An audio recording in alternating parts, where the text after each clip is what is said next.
రాజీవ్ గాంధీ గారు కంప్యూటర్ కనిపెట్టిండట. ఇక నీకు ఎంత తెలివి ఉందో దీన్ని బట్టే చెప్పొచ్చు. అయ్యా రేవంత్ రెడ్డి గారు నీకు తెలియదు, దరిద్రం ఏంటంటే నీకు తెలియదన్న విషయం కూడా తెలియదు. నీకు ఎవడు చెప్తే ఇనవు. కంప్యూటర్ కనిపెట్టింది రాజీవ్ గాంధీ, రాహుల్ గాంధీ కాదు నాయన, చార్లెస్ బ్యాబేజ్ అన్నట్టు ఆయన. పాపం ఆయన కనిపెట్టిండు, ఆయన బాధపడుతున్నాడు. ఎక్కడున్నాడు కానీ ఆయన ఆత్మ అది బాధపడతా ఉన్నది. రాజీవ్ గాంధీ గారు భారతదేశానికి కంప్యూటర్ పరిచయం చేసినట్టాడు. రాజీవ్ గాంధీ గారు కంప్యూటర్ పరిచయం చేయలేదు భారతదేశానికి. 1955లోనే టాటా గ్రూప్ వాళ్ళు బొంబాయిలో మొట్టమొదటి కంప్యూటర్ను వాళ్ళు తీసుకొచ్చినారు. ఇది నీకు తెలియదు. ఆ రోజు రాజీవ్ గాంధీ గారికి 10 ఏళ్ళో 12 ఏళ్ళలో. ఇది నీ తెలివి, ఇది నీకున్న పరిజ్ఞానం. ఇక దాంతోపాటు మీకు తెలుసు ఈ రాష్ట్రంలో పరిస్థితి ఎట్లా ఉంది అంటే, ఒకవైపు చికెన్ గున్యాలు, విష జ్వరాలు, మరొక వైపు ఈ డెంగ్యూలు, పారిశుద్ధ్యం పడకేసింది. పట్టణ ప్రగతి లేదు, పల్లె ప్రగతి లేదు, కనీసం పల్లెల్లో పిచికారి కొట్టించే పరిస్థితి లేదు నీ ప్రభుత్వానికి. స్కూళ్ళలోనేమో చాక్ పీసులకు పైసలు లేవు, పల్లెల్లోనేమో పిచికారి కొట్టించేందుకు పైసలు లేవు, సర్పంచుల బిల్లులు ఇవ్వవు, ఆఖరికి పోలీసుల బండ్లల్లో మరి మమ్మల్ని అరెస్ట్ చేసి వాళ్ళని కొట్టబోయేటోళ్ళకి వాళ్ళకు కూడా మరి కనీసం వాళ్ళ బండ్లలో డీజిల్ పోసే ముఖం లేదు. దాంతోపాటు హోంగార్డులకు కూడా జీతాలు ఇచ్చే పరిస్థితి లేదు. చెప్తూ పోతే ఒకటి రెండు కాదు, రాష్ట్రంలో ఒకవైపు హెల్త్ ఎమర్జెన్సీ పెట్టే పరిస్థితి ఉన్నది. అంత దారుణమైన పరిస్థితులు వాళ్ళ పిల్లలు ఎక్కడ చూసినా ప్రతి ఇంట్లో జ్వరాలతో అతలాకుతలమవుతున్నారు. ఇవన్నీ ఒకవైపు ఉంటే పాలనను పక్కన పెట్టి కేవలం కేసీఆర్ను, బీఆర్ఎస్ పార్టీని తెల్లారి లేస్తే తిట్టడమే ఒక పనిగా పెట్టుకొని ఒక పనికిమాలిన పాలన నడుపుతున్న రేవంత్ రెడ్డి గారికి ఇవాళ ప్రజాపాలనా దినోత్సవం జరుపుతూ ఉన్నాడు. అందుకే ఇవన్నీ చెప్తా ఉన్నాడు. ఈ సెప్టెంబర్ 17ను ప్రజాపాలనా దినోత్సవం అంటున్నాడు. ఈ రాష్ట్రంలో ఇంతవరకు పాలన అనేదే లేదు, ఆలన లేదు, పాలన లేదు. గురుకులాల్లో పిల్లలు అవస్థలు పడతా ఉన్నారు విషాహారం తింటూ. గురుకులాల్లో పిల్లల మీద అఘాయిత్యాలు జరుగుతూ ఉన్నాయి. గురుకుల టీచర్లను 2500 మందిని తీసి పక్కన పెట్టేసినారు సడన్గా, ఆకస్మికంగా. ఇట్లాంటి పరిస్థితి ఉంటే ప్రజాపాలన పేట డైవర్షన్ గేమ్లు ఆడుతున్న రేవంత్ రెడ్డి గారు పరిపాలన మీద దృష్టి పెట్టు, పరిపాలన చెయ్యి, ప్రజలకిచ్చిన హామీలు నెరవేర్చు. అందుకే ఇవాళ మేము మా పార్టీ తరఫున రాష్ట్ర ప్రభుత్వానికి, ముఖ్యంగా ముఖ్యమంత్రి రేవంత్ రెడ్డికి చెప్పేది ఏమంటే, ఇకనైనా ఈ 10వ నెల నుంచి అయినా పరిపాలన మీద దృష్టి పెట్టి ముందుకు పోండి. తప్పకుండా ప్రధాన ప్రతిపక్షంగా మేము ఎప్పటికప్పుడు ప్రజా సమస్యల్ని మీ దృష్టికి తీసుకొస్తూనే ఉంటాం, మిమ్మల్ని ఎండగడుతూనే ఉంటాం.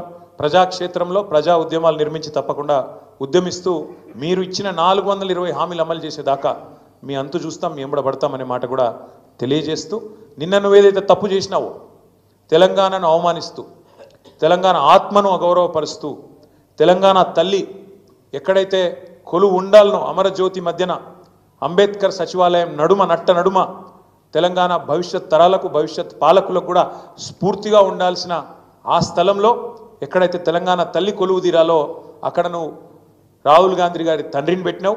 తప్పకుండా మళ్ళీ చెప్తా ఉన్నా, సకల మర్యాదలతో మేము మళ్ళీ ప్రభుత్వంలోకి వచ్చిన మరుక్షణమే సకల మర్యాదలతో ఆ విగ్రహాన్ని అక్కడి నుంచి తిరిగి నీ గాంధీ భవన్కు పంపిస్తాం. అంతగానం ప్రేమ ఉంటే జూబ్లీహిల్స్లో నీ ఇంట్లో పెట్టుకో, లేదా ఇంకో కాడ పెట్టుకో, కానీ అక్కడ మాత్రం ఖచ్చితంగా తెలంగాణ తల్లి ఉంటుంది.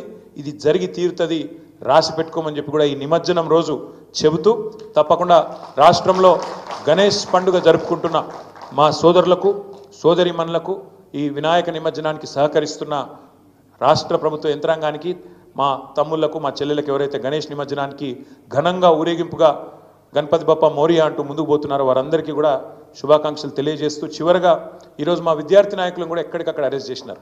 ఏమన్నాం మేము?